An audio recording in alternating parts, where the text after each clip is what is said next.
નમસ્તે મિત્રો, સ્વાગત છે તમારું આજના વિડીયોમાં। આજે હું વધુ એક ગુજરાતી વાર્તા તમારા માટે લઈને આવી છું, તો ચાલો સાંભળીએ આજની વાર્તા।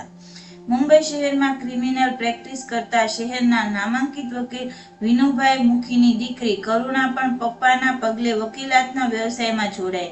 કરુણા પોતે સામાજિક રીતે સ્ત્રીઓ ઉપર થતા શારીરિક જુલમ, અત્યાચાર અને સામાજિક રીતે થતા અન્યાય સામે લડી લેવાના વિચારો ધરાવતી તેમજ ગરીબ, લાચાર, ખાસ કરીને વંચિત અને દલિત સમાજની બહેનોને ન્યાય અપાવવા સંવેદનશીલ અને કટિબદ્ધ હોવાથી ફેમિલી કોર્ટની મેટર કે પછી કોઈ લાચાર દીકરીની કરિયાવરના પાપે ત્રાસ મળતો હોય તેવા કેસોમાં ન્યાય અપાવવા તનતોડ મહેનત કરતી। તે ઘણી બધી સ્ત્રી સેવાની સંસ્થાઓ સાથે જોડાયેલી હતી। શિયાળાની કડકડતી ઠંડીમાં શહેર પર ઠૂઠવાતું હતું। ગાર્ડનની બાજુએ આવેલી ફૂટપાથ પર સવારના મોર્નિંગ વોકમાં નીકળેલી કરુણાની નજર એક મોટા થેલા સાથે બે બાળકોને લઈને પ્લાસ્ટિકની થેલીઓ, પાણીની બોટલો, પૂઠા વીણતી એક સ્ત્રી પર પડી। અરે, તું તો મંજુલા ને? કરુણા એને ઓળખી ગઈ। હા, હું મંજુલા છું। તમે તો વકીલ બહેન છો ને?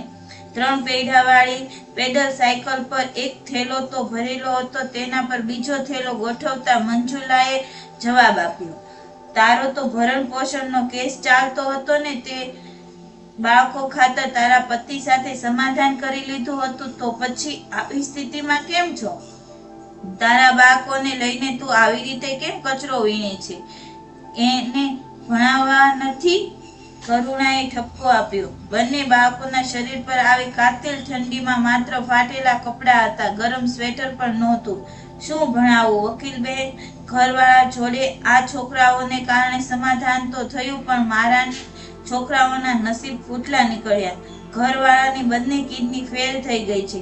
સરકારનું ભલું થજો કે મારા ઘરવાળાને ખાનગી હોસ્પિટલમાં અઠવાડિયામાં 2 દિવસ ડાયાલિસિસ કરી આપે છે, નહીતર અમારા જેવા ગરીબ અને ઝૂંપડપટ્ટીના લોકોનું શું થાય?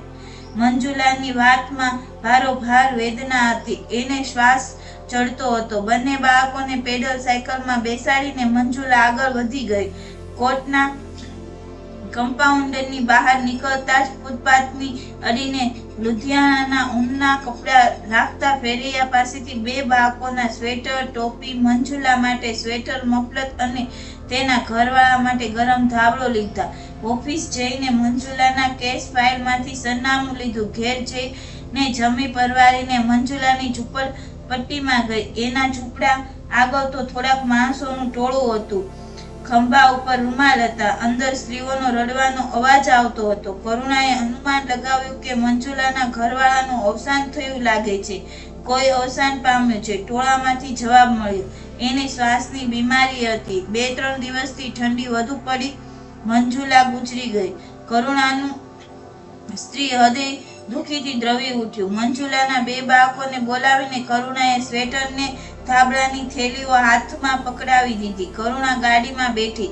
તેણે કોઈ જગ્યાએ વાંચ્યું હતું કે સરકાર, સમાજ કે શહેર ભલે આવી કચરો વીણનારી ગરીબ બહેનોની નોંધ ના લે, આવી બહેનો શહેરનો કચરો વીણીને શહેરને સાફ રાખે છે ને તેના ઘરનું પણ ગુજરાન ચલાવે છે। આ સાફ સફાઈ કરનાર સ્ત્રીઓ શહેરની સુવર્ણલતાઓ છે।